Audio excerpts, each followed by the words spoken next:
جس نے جا کے کہا جی کہ آپ صبح تک استعفیٰ دے دیں ورنہ صبح مارشل لا لگ جائے گا۔ اب یہ بات درمیان میں کسی تیسرے شخص نے چونکہ جا کے کہی تو یہ ایک شک و شبہ موجود تھا کہ ان کو بھیجا کس نے ہے، لیکن جس شخص کو جو شخص گیا تھا اس نے جا کے غالباً کہا کہ مجھے بھیجا ہے ظہیر الاسلام صاحب نے۔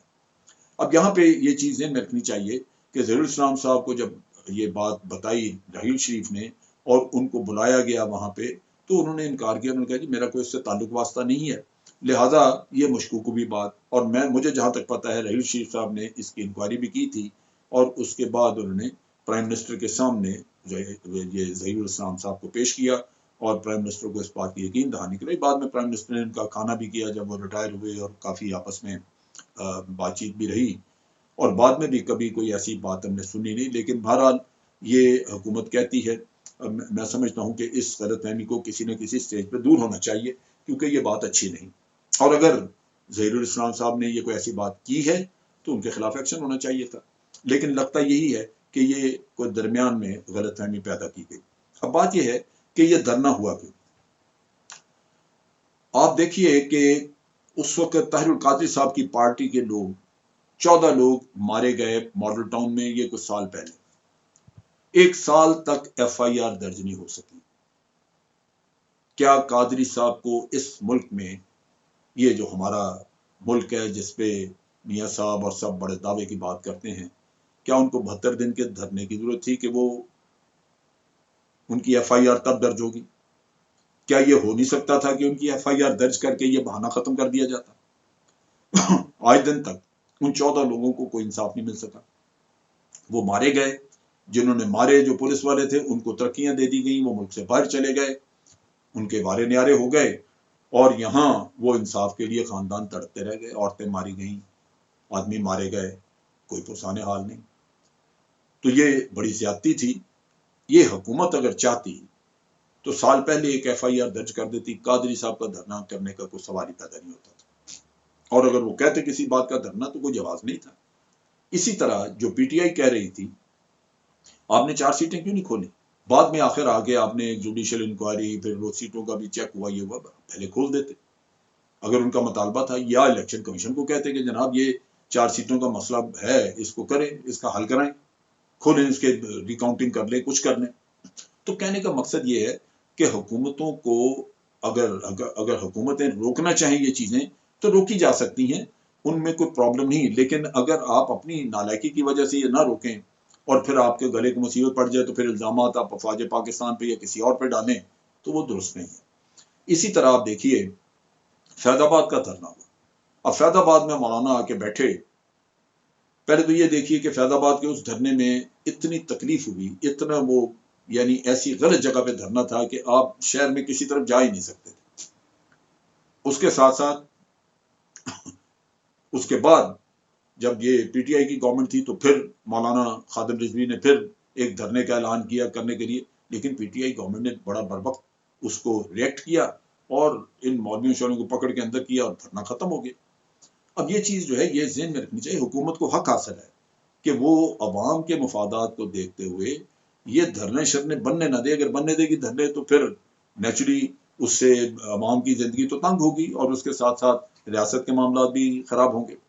اب جو مولانا کا دھرنا تھا اس کا ذرا تجزیہ کریں، وہ لاہور سے چلتے ہیں اور شہباز شریف صاحب کو اپنے مطالبات جو کہ پنجاب کے چیف منسٹر تھے ان کو مطالبات بتاتے ہیں، تو انہوں نے کہا جی یہ مطالبات تو ہم آپ کے مان لیتے ہیں، لیکن جو مطالبہ آپ کر رہے ہیں کہ فلاں وزیر جو ہے وہ استعفیٰ دے تو وہ تو ہم نہیں کر سکتے، اس کے لیے آپ جائیں اسلام آباد۔ تو وہ دھرنا پارٹی اسلام آباد کو روانہ ہوگی، حالانکہ یہ ایک غیر ذمہ دارانہ میں سمجھتا ہوں عمل ہے۔ ان کو چاہیے تھا کہ بجائے اس کے کہ فیڈرل گورنمنٹ کے لیے مسائل پیدا ہوں ان کو وہی روک دے، لیکن نہیں روکا، وہ چلے گئے، انہوں نے جا کے دھرنا کر دیا، حکومت نے کوئی ریئیکشن نہیں کیا کہ اس دھرنے کو روکا جائے۔ اب جناب وہ شوکت عزیز صدیقی صاحب کیس سن رہے ہیں اس دھرنے کے بارے میں، انہوں نے حکومت کو حکم دیا کہ جناب آپ دھرنا ختم کریں لیکن ہتھیار استعمال نہیں ہوں گے۔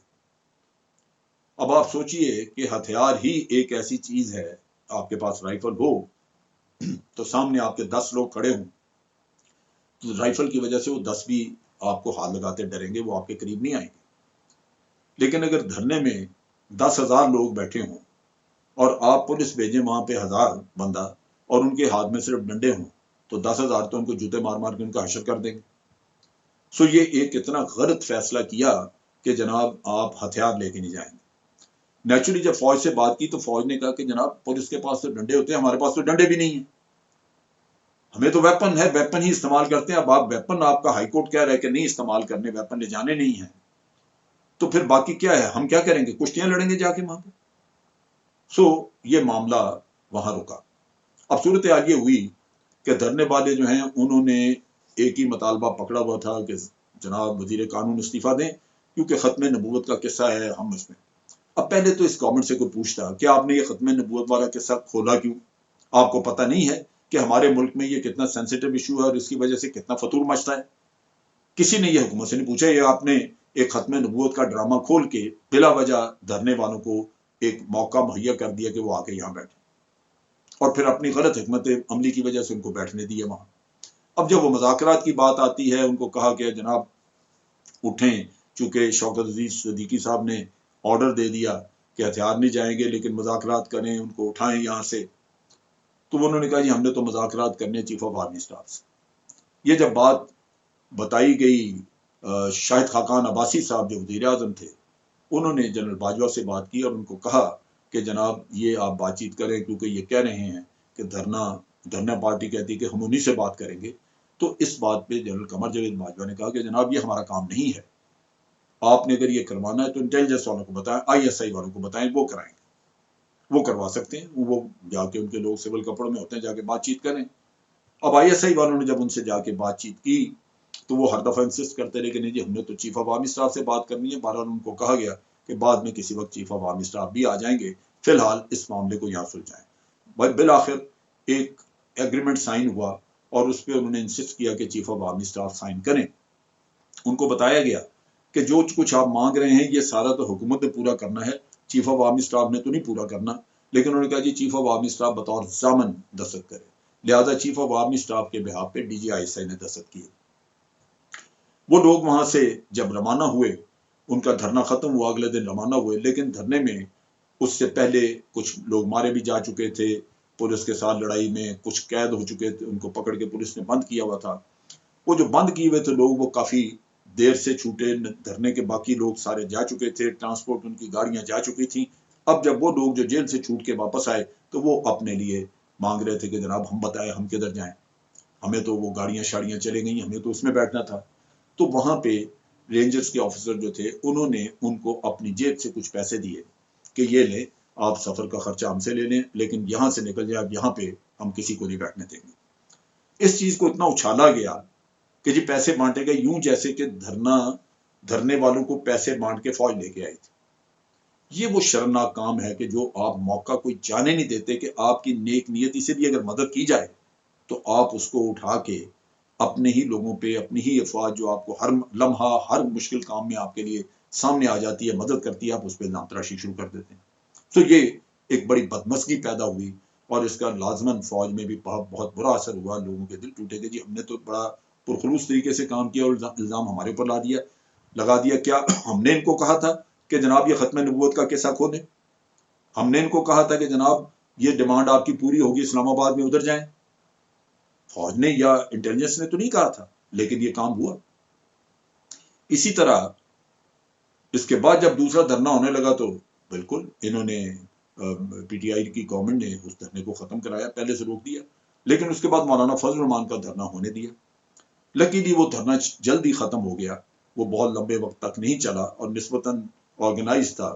لیکن پھر بھی لوگ چونکہ بے تحاشا ادھر ادھر پھر رہے تھے تو اس سے کافی تکلیف ہوئی لوگوں کو. اور مولانا نے میرا ایک سمجھداری کا کام کیا کہ بہت ایسے علاقے میں جا کے دھرنا نہیں کیا جس سے کہ عوام کی مشکلات بہت بڑھتی. لیکن پھر بھی جو دھرنے میں لوگ آئے ہوئے تھے ان کی بھی مشکلات تھیں، سردی تھی، موسم خراب ہو رہا ہے اور بارش بھی آئی. تو یہ چیزیں جو ہیں یہ ملک کے معاملات کو الجھا دیتی ہیں. سو دھرنوں کی سیاست جو ہے اس کو نہ کریں. میری یہ سوچ کہتی ہے کہ یہ آپ کے ملک کے مفاد میں نہیں ہے. اور اگر کوئی دھرنے کی سیاست کرنی چاہے تو حکومت کا فرض ہے کہ وہ دھرنے کو بننے سے پہلے دھرنا ہونے سے پہلے اس کو ختم کر دے، اس کو ڈسپرس کر دے، کیونکہ عوام کے ساتھ جو بیتتی ہے اس کے بعد وہ بہت بری ہوتی ہے۔ پاکستان زندہ باد، افواج پاکستان پائندہ باد۔